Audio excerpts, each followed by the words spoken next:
Bonjour à tous, c'est Alexandre. Alors aujourd'hui, on va voir qu'est-ce qui peut donner de la crédibilité aux civilisations perdues, comme l'Atlantide ou la Lémurie. Alors déjà, dans ce premier temps, au niveau de la Lémurie, où est-ce que ça se situe? Ça se situerait en dessous de l'Inde, et ça lierait enfin, l'ancien continent qui existait, qui était à flot il y a quelques millénaires, et ça allait jusqu'à Madagascar et jusque à l'Australie. Donc en fait, ça faisait une grande presqu'île, on va dire, qui allait très très large. Alors ça aurait été englouti, et qu'est-ce qui nous fait croire que c'est encore, enfin, que c'est vraiment le cas? Alors tout simplement parce qu'en fait il y a des pêcheurs qui vont régulièrement pêcher au niveau de certaines côtes, donc au-delà de l'Inde, et qui se plaignaient justement de tout le temps accrocher des filets sur des structures de civilisations disparues, et aussi sur des statues. Donc c'est pour ça qu'il y a eu des plongeurs qui sont allés vérifier, et effectivement ils ont bien trouvé qu'il y avait des civilisations perdues au large de l'Inde, et encore, ils ne sont pas allés très profond. Ils sont allés juste dans les 5-10 premiers mètres de profondeur. Après, ce qui a été vraiment flagrant à ce niveau-là, c'est lorsqu'il y a eu un tsunami en 2004 où l'eau s'est retirée pendant quelques minutes. Et là, à la stupeur des gens, ils ont pu voir effectivement qu'il y avait bien des vestiges du passé qui étaient présents sous l'eau et qu'ils ont pu filmer et photographier. Alors, on aurait traversé un épisode glaciaire il y a environ 12 000 ans et qui aurait duré à peu près 1500 ans. Donc, c'est ce qu'on appelle l'ère du Drias. Et donc, à cette période-là, on avait du coup les pôles nord et pôle sud qui avaient beaucoup de glace et donc qui savaient retenir du coup les neiges et du coup qui concentraient, on va dire, toute l'eau de la planète, principalement au niveau du nord et du sud de la planète Terre. Et ce qui laissait du coup une possibilité d'avoir des îles et de l'eau au centre de la planète, et qui permettait aussi d'avoir un niveau d'eau au niveau des océans qui était beaucoup plus bas. C'est ce qui expliquerait que lorsqu'il y a eu cette fonte justement glaciaire il y a environ 12 000 ans, que justement le niveau de l'eau est fortement remonté. C'est estimé par nos scientifiques à une remontée de 120 mètres de hauteur au niveau de nos océans. Donc c'est ce qui expliquerait potentiellement qu'il y ait des civilisations qui aient été englouties à un moment donné et qui seraient actuellement sous l'eau. Alors je parle des vestiges du passé bien sûr. Alors dans les autres indices qui sont à notre disposition, on a notamment retrouvé une machine qui a été construite à la période de moins 250 avant Jésus-Christ, qui s'appelle le mécanisme d'Anticythère, et qui, avec des technologies de pointe actuelles, ont pu mettre en évidence le fait que ces mécanismes aient bien représenté le système solaire qu'on connaît actuellement, pour connaître avec une grande précision exactement où se situait la Lune, etc. Enfin, et qui pouvait, à partir d'une position justement des différents astres, indiquer à quelle période on est, quel jour on est, enfin, vraiment de donner une date précise. Donc en fait, on a retrouvé un niveau de mécanisme vraiment très précis comme celui-ci, à peu près dans les années 1700 et quelques, au XVIIIe siècle. Et du coup, en se penchant un petit peu sur le sujet, ça nous montre quoi? Ça nous montre tout simplement qu'avec les guerres, avec le temps, ce genre de mécanismes disparaissent. Alors là, ce qui l'a maintenu dans le temps, c'est tout simplement le fait qu'il était sous l'eau. Les autres mécanismes, qui ne sont pas sous l'eau, tout simplement, en fait, ils ont été retrouvés et lors des différentes guerres, ils ont été fondus pour faire des armes, notamment. Ou ça peut être aussi fondu pour d'autres raisons. Si par exemple les vainqueurs, eh bien, ils ont trouvé des mécanismes qu'ils ne comprenaient pas, qu'ils ne savaient pas reproduire, ou qu'ils ont trouvé des mécanismes qui étaient tout simplement en panne et qu'ils ne savaient pas réparer, eh bien tout simplement ils les faisaient refondre. Donc on a perdu énormément de preuves et de faits du passé au travers justement de toutes ces guerres et de tous ces changements, ces bouleversements qu'on a pu connaître au niveau des différentes ères de civilisation sur Terre. Alors ce mécanisme denticitaire, il pose réellement question. Pourquoi? Parce que ça montre que il y a 250 ans avant Jésus-Christ, ils avaient des connaissances en astrophysique qui étaient très poussées et très avancées, qu'on n'a que depuis récemment, on va dire que depuis quelques décennies maintenant dans la civilisation qu'on connaît. Donc il y avait un niveau de compréhension du fait que c'était pas la Terre, enfin, tout ne tournait pas autour de la Terre, mais que c'était la Terre qui tournait autour du Soleil notamment. Et donc on voit bien que en 1600, par exemple, lors du procès de Galilée, qui a été puni et qui est parti au cachot parce que justement il pensait que c'était plutôt la Terre qui tournait autour du Soleil plutôt que tous les astres qui tournaient autour de la Terre, on voyait bien qu'à une certaine époque, eh bien tout ça il le savait très bien. Donc déjà que les astres pardon, étaient sphériques et qu'ils tournaient les uns autour des autres. Alors que, eh bien, il n'y a pas très longtemps, on ne savait plus tout ça, ça a été perdu. Donc on voit bien qu'il y a des périodes où en fait on a des connaissances et après on les perd. Alors ça peut être au travers des guerres ou au travers ça peut être aussi une nation qui prend le dessus sur l'autre, mais qui était plus guerrière que intellectuelle et donc qui va écraser les connaissances de l'autre ou qui va tout simplement les supprimer, un petit peu comme on a pu voir lors de l'épisode de la Seconde Guerre mondiale où il y avait eh bien, le gouvernement, alors je sais pas si on appelle le gouvernement, mais c'était les nazis qui brûlaient tous les livres. Donc ils détruisaient la connaissance, ou en tout cas toute la connaissance qui n'allait pas dans leur sens. Donc on voit bien que quand il y a une notion de pouvoir, il y a une certaine forme de manipulation par la connaissance, et donc ils veulent imposer la connaissance qui les arrange pour pouvoir nous dominer et nous contrôler.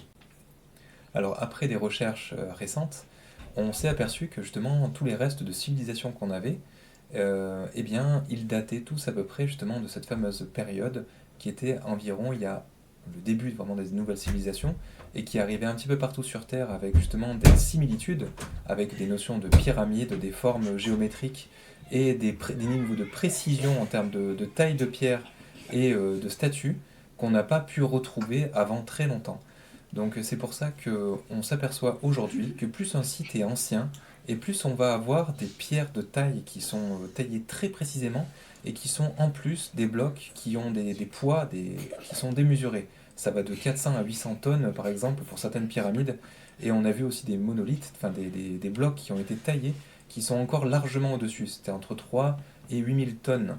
Mais avec les technologies d'aujourd'hui, faut bien comprendre que déjà on ne saurait pas comment déplacer ces blocs-là, parce qu'ils sont beaucoup trop lourds. Et aussi, vu la précision et la finesse qu'ils avaient à l'époque, aujourd'hui, ce serait très très très compliqué avec nos outils modernes à reproduire ne serait-ce qu'un seul bloc de ces fameuses pyramides, ou en tout cas ces fameuses constructions qu'on a pu retrouver un peu partout sur la planète Terre. Donc on voit bien que la civilisation serait née donc dans le site de Göbekli Tepe, hein, qui est notamment en Turquie, mais aussi en ancienne Égypte, fait un peu partout, au Cambodge, en Bolivie. Et alors, il existe des écritures qui ont été tracées sur un temple en Égypte ancienne, qui était le temple de Edfu. Et qu'est-ce qu'on y apprend? C'est que justement, on retrace un petit peu l'histoire de l'Égypte et de ses origines. Et du coup, ça explique que toutes les connaissances de l'Égypte ancienne sont arrivées d'un coup, non pas par progression, c'est-à-dire qu'ils auraient appris petit à petit, mais plutôt par un héritage, l'héritage d'une civilisation qui serait arrivée de la mer et après que justement leur cité ait été engloutie et qu'elle ait disparu. Et ces êtres qui seraient justement venus de cette cité étaient considérés comme des dieux. Donc c'est ce qui est indiqué justement sur ce temple et qui aurait été repris de certains temples à certains temples dans le temps, justement pour conserver un petit peu cette histoire. Et à un moment donné, il y a quelques millénaires avant Jésus-Christ, on a pu retrouver quelques écrits qu'on a justement pu essayer de conserver comme ceci, qui ont été ensuite repris par un des grands sages de la Grèce antique, qui s'appelait Platon, et qui a pu reporter toutes ses connaissances sur les Atlantes, parce qu'ils appelaient ça les Atlantes, les Grecs, pour les conserver justement dans l'histoire de notre planète. Alors sans savoir exactement où se situait l'Atlantide, bien sûr, mais en tout cas, ça, pour eux, ça crédibilise très fortement cette possibilité. Alors un autre indice qu'on peut avoir, c'est au niveau de ce qu'on appelle le triangle des Bermudes. Donc si on lit notamment les tables d'émeraude de Thoth, c'est donc des textes très anciens qui viennent de l'Égypte ancienne et qui seraient justement la voix d'un des Atlantes qui a pu transmettre justement ses connaissances à son arrivée au peuple d'Égypte, donc il y a très longtemps, il y a 11 800 ans ou quelque chose comme ça. Eh bien, on peut retrouver des informations qui nous parlent de rites qu'ils pouvaient faire à un moment donné, les Atlantes, à un moment donné où leur civilisation aurait basculé dans des choses beaucoup plus sombres, dans la magie noire et dans des pactes avec des forces obscures. Et donc, ils auraient ouvert des portails vers des choses qui sont beaucoup plus basses en vibration, si on peut dire, et vers des mondes qui sont voilà, dangereux, on va dire, pour nous. Et donc, c'est une possibilité, bien sûr, une supposition, mais ça pourrait être en tout cas ces fameux portails qui pourraient potentiellement créer des catastrophes au niveau des avions et au niveau des bateaux, etc. Parce que ça peut potentiellement dérégler certaines choses au niveau des capteurs qu'ils peuvent avoir, mais ça pourrait aussi potentiellement les absorber aussi complètement.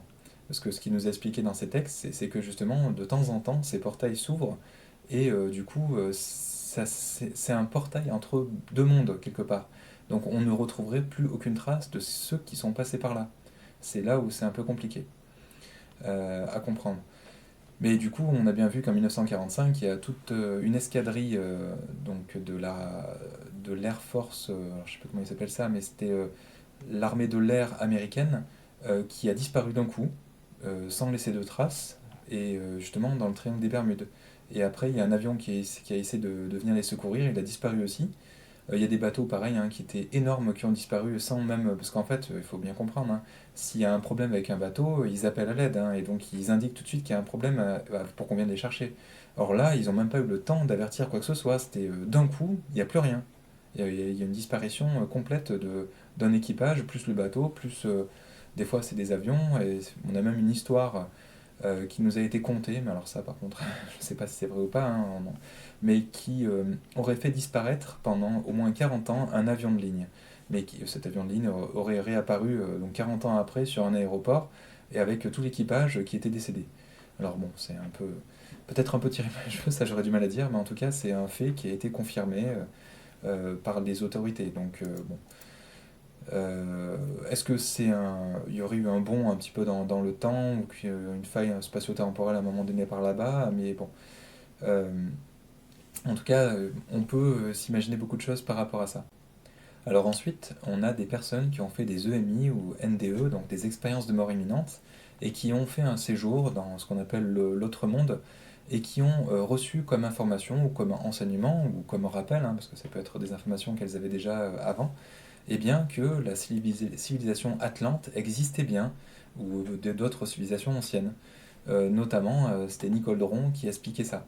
Donc c'est une célèbre personne qui a écrit plusieurs livres en France et qui expliquait justement son expérience de mort imminente. On a également Edgar Cayce, ou Casey, suivant si c'est prononcé à l'américaine, qui était un célèbre médium fin 19e, début 20e siècle, qui, lorsqu'il était en état d'hypnose, était capable de donner des vérités qui étaient systématiquement vérifiées, même sur le futur, et qui étaient très prises au sérieux même par le gouvernement américain. Lors de la Seconde Guerre mondiale, ils ont écouté ce qu'il leur avait préconisé de faire pour faire en sorte justement que les États-Unis ne se fassent pas envahir par les Allemands à l'époque. Donc c'était quelqu'un de très respecté et on savait très bien que ce qu'il disait c'était juste, enfin tout ce qu'on pouvait bien sûr vérifier. Mais il nous a parlé également bien de la présence d'Atlante et de techniques. Comment est-ce que l'Égypte ancienne a pu monter ses pyramides et aussi de la présence de l'Atlantide. Donc alors lui-même n'y croyait pas quand il est revenu à lui parce que c'était un peu contraire à ses propres croyances. Mais en tout cas, c'est des informations qu'il a pu avoir dans un état second et qu'il a pu transmettre autour de lui. On a également des voyageurs hors du corps qui ont pour certains des, des souvenirs du passé et donc qui peuvent retrouver des informations qui sont en lien avec des vies justement de la période Atlante ou de la Lémurie. Donc là, je vous mettrai en lien dans le descriptif justement une vidéo où une personne qui a connu des Lémuriens à l'époque, alors je ne sais pas si on appelle ça comme ça, mais en tout cas sur le continent qui a disparu sous l'eau. Parce que du coup, à un moment donné, vu que l'eau est remontée de 120 mètres, et ben, du coup, c'est complètement fait engloutir, en tout cas pour la majeure partie de ce presque continent qui était vraiment très grand. Et du coup, eh bien, vous allez voir qu'il y a des personnes qui se souviennent de vies passées il y a très longtemps et qui parlent justement de ces civilisations. Donc, des guerres entre les Atlantes, la Lémurie, etc. Bon, c'était il y a très longtemps et qui parlent en tout cas du fait, et pour ce point de vue-là, ils en sont sûrs, qu'il y a bien eu des civilisations très anciennes et qui sont très avancées aussi et qui auraient disparu. Donc c'est ce qui nous fait penser que potentiellement les écrits comme les enseignements de Hermès Trismégiste ou Thoth qu'on peut retrouver, eh bien, ont sûrement du sens, ou en tout cas ne viennent pas de nulle part, et qui auraient sûrement un fond de vérité, ou en tout cas que ce serait peut-être même la vérité elle-même. Ça c'est selon les croyances de chacun bien sûr, mais en tout cas ça ne viendrait pas de rien. Euh, donc après on voit bien qu'effectivement on a des niveaux de techniques des choses qui ont été construites dans le passé, qui ont une telle précision qu'aujourd'hui ça nous paraîtrait inconcevable à faire, hein. En fait, à l'époque, on n'était pas censé avoir des instruments qui soient assez durs pour tailler ce type de pierre, mais non seulement c'était taillé, mais il y a une précision qui est vraiment extrême, où aujourd'hui, même le verre qu'on fait, c'est pas assez plat par rapport à ce qu'il faisait avant. Enfin, ils faisaient des choses, peut-être à la main, hein, c'est tout à fait possible, mais ils avaient un taux un niveau de précision qu'on n'arrive plus à égaler aujourd'hui, et avec des techniques qu'on a complètement perdues. Donc aujourd'hui, quand des gens qui sont vraiment de la partie, des tailleurs de pierre, etc., qui essayent d'analyser ça, ils ne comprennent pas comment est-ce qu'on a pu faire à l'époque, et même aujourd'hui ce serait très compliqué, pour arriver à ce résultat. Ça prendrait un temps qui nous paraît très infini en tout cas, parce que ce serait très très long pour arriver à un résultat pareil. Donc on a eu des photos à un moment donné qui auraient été prises dans les fonds marins, justement au niveau du triangle des Bermudes, et qui auraient tendance à montrer que dans les fonds marins, on retrouve des formes de pyramides et même de certains sphinx. Alors je ne sais pas si c'est vraiment clairement visible, parce que je pense que dans les fonds marins, eh bien, il y a des formes de vie qui se sont créées et qui auront pu déformer ce qu'on peut y voir en tout cas. C'est sûrement peut-être un peu profond maintenant, mais en tout cas qui laisserait entendre un lien entre justement l'Atlantide, ces cités englouties, et l'ancienne Égypte. Et peut-être même les pyramides qu'on trouve en Inca, au Cambodge, enfin un peu partout dans le monde, et qui seraient arrivées il y a très longtemps, un peu partout, à peu près en même temps, on va dire, hein, avec peut-être quelques intervalles près, mais en tout cas sur des bâtiments qui sont vraiment très anciens. Alors je vous mettrai en lien un reportage justement qui parlait de ça, c'est-à-dire tout ce que je suis en train de vous dire, et en partie, hein, parce que j'ai complété pas mal ces récits, mais en tout cas qui reprennent sous la forme d'un reportage tout ce que je viens de dire, et qui montre un petit peu le lien entre ces différentes civilisations qui sont très anciennes, et la période à partir de laquelle toutes ces civilisations sont apparues. Donc merci de nous avoir suivis, merci de nous laisser un pouce bleu, et merci de vous abonner si vous voulez être informé de nos prochaines vidéos. A bientôt, au revoir.